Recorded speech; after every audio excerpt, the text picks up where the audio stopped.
Court వాయిదాకు వచ్చిన వ్యక్తిపై హత్యా ప్రయత్నం చేసిన కృష్ణపాటి వెంగల్ రెడ్డి అనే వ్యక్తిని అరెస్ట్ చేసి కోర్టుకు పంపడం జరిగిందని మార్కాపురం డీఎస్పీ నాగరాజ్ తెలిపారు.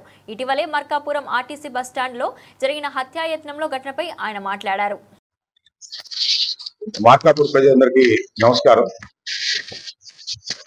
మొన్న 11వ తారీఖు మధ్యాహ్నం మన ఏపీఎస్ఆర్టీసీ బస్టాండ్ లో ఒక మాస్క్ వేసుకున్న ఒక వ్యక్తి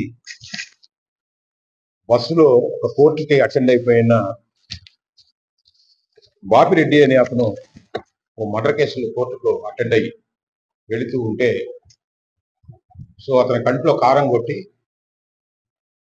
కత్తులతోనో రాడ్తో చంపబోయాడు అని చెప్పి ఆ వ్యక్తి పరిగెత్తుకుంటా మళ్ళా కోర్టుకు దాకా వచ్చి మాకు పోలీసుకి సమాచారం తెలియజేసినప్పుడు బస్ స్టాండ్లో ఒక బస్సులో ఎలా జరిగిందనే దాని మీద ముందు అటెంప్ట్ మర్డర్ కింద కేసు రిజిస్టర్ చేసి అవైలబుల్ ఎవిడెన్స్ అంతా కూడా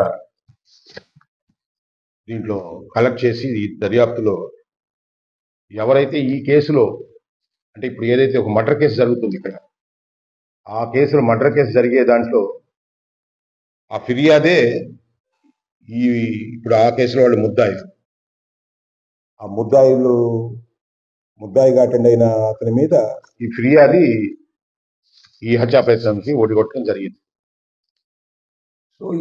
ఈ కేసుని పరిశీలించేటప్పుడు మా సిఐ గారు ఎస్ఐ గారు అందరూ కూడా పూర్తిగా దీన్ని విచారించమన్నప్పుడు దీని వెనక ఒక ఫ్యాక్షన్ నేపథ్యం అంతా కూడా బయటకు వచ్చింది.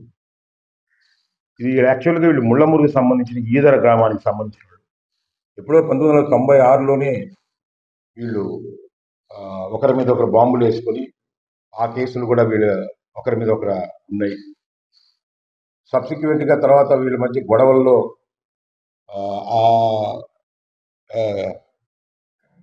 ఎక్స్ప్లోజివ్ సబ్స్టెన్స్ యాక్ట్ అంటారు, ఆ బాంబులు వేసుకొని అటెంప్ట్ మర్డర్ కేసులో ఎవరైతే ఇప్పుడు ముద్దాయి కృష్ణపాటి వెంగళరెడ్డి అనే అతను ఆ కేసులో సాక్ష్యం చెప్పారని చెప్పి వీళ్ళ మధ్య చాలా సార్లు గొడవలు 324 307 అనేక సార్లు రాజీలు అన్ని పట్టడం కూడా జరిగింది. ఈ నేపథ్యం నడుస్తుండే క్రమంలోనే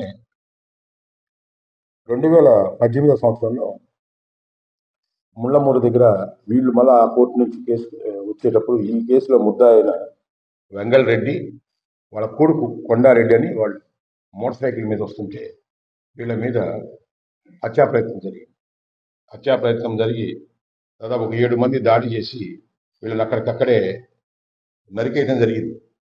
అందులో ఈ కొండారెడ్డి అనే ఈ వెంగళరెడ్డి కొడుకు చనిపోయాడు. ఇతను కూడా మల్టిపుల్ ఇంజరీస్ తోటే అన్కాన్షియస్గానే పడిపోయాడు. ఇతను కూడా చనిపోయాడని వదిలేశారంట. లక్కీగా ఇప్పుడు ఏదైతే ముద్దాయి వెంగళరెడ్డి అంటున్నామో ఇతను బ్రతికి వాళ్ళ మీద కేసు పెట్టడం జరిగింది. ఆ కేసులో సుమారు ఒక 7 మంది ముద్దాయిలు ఇక్కడ ట్రయల్ నడుస్తూ ఉంది. మనది ఇక్కడ ఏడీజే బెంచ్ ఉంది కాబట్టి ఆ బెంచ్లో ఈ కేసు ట్రయల్ నడుస్తుంది.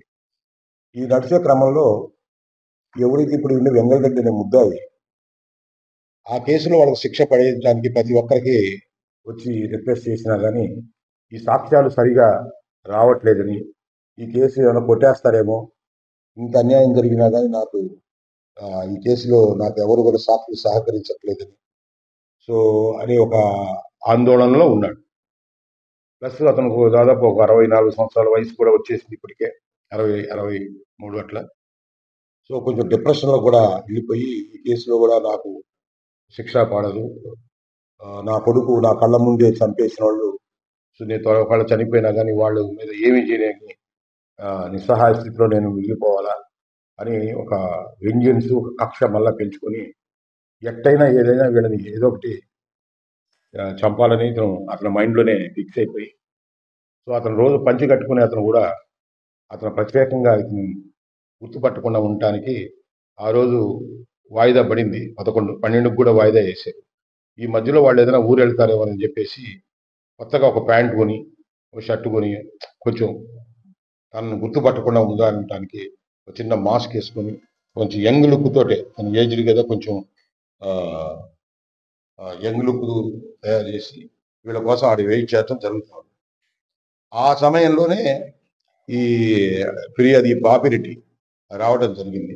లక్కీగా ఈ బాపిరెడ్డి మన కండక్టర్ కూర్చునే సీట్ వెనక కూర్చోవటం జరిగింది.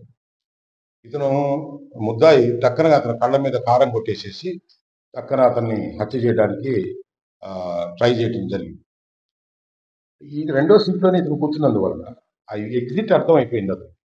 ఎప్పుడైతే ఇతను కాళ్ళల్లో కారం కొట్టిందో కళ్ళు కనపడకపోయినా కానీ తన చేతులతో బలంగా నెట్టడం జరిగింది.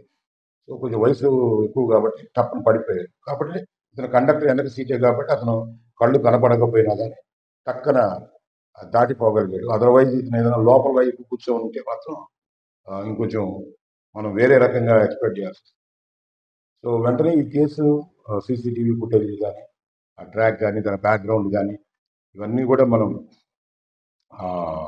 వెరిఫై చేసాము. అంతా కూడా అవైలబుల్ ఎవిడెన్స్ అంతా పెట్టి ఇన్వెస్టిగేట్ చేసి సిఐ గారు ఆధ్వర్యంలో ఎస్ఐ గారు అందరూ కూడా టీమ్గా పనిచేసి ఈరోజు అతన్ని అరెస్ట్ చేయడం జరిగింది. ముద్దాయిని అరెస్ట్ చేసి రిమాండ్ చేయడం జరుగుతుంది. ఈ కేసులో కష్టపడి పనిచేసిన ఈ కేసు బ్యాక్గ్రౌండ్ అంతా పనిచేసిన వాళ్ళందరూ కూడా నేను స్టాఫ్ అందరూ కూడా అభినందనలు తెలియజేస్తాను. అట్లాగే ఇది కూడా మాకు ఒక కనువిప్పు కలిగిస్తుంది. అంటే జనరల్గా ఒంగోలులో కేసులు ట్రయల్స్ జరుగుతుంటాయి. ఎక్కడో మూడు ట్రయల్ మాకు కూడా ఇన్ఫర్మేషన్ మేము ఎక్స్చేంజ్ చేసుకోవాల్సి వస్తుంది.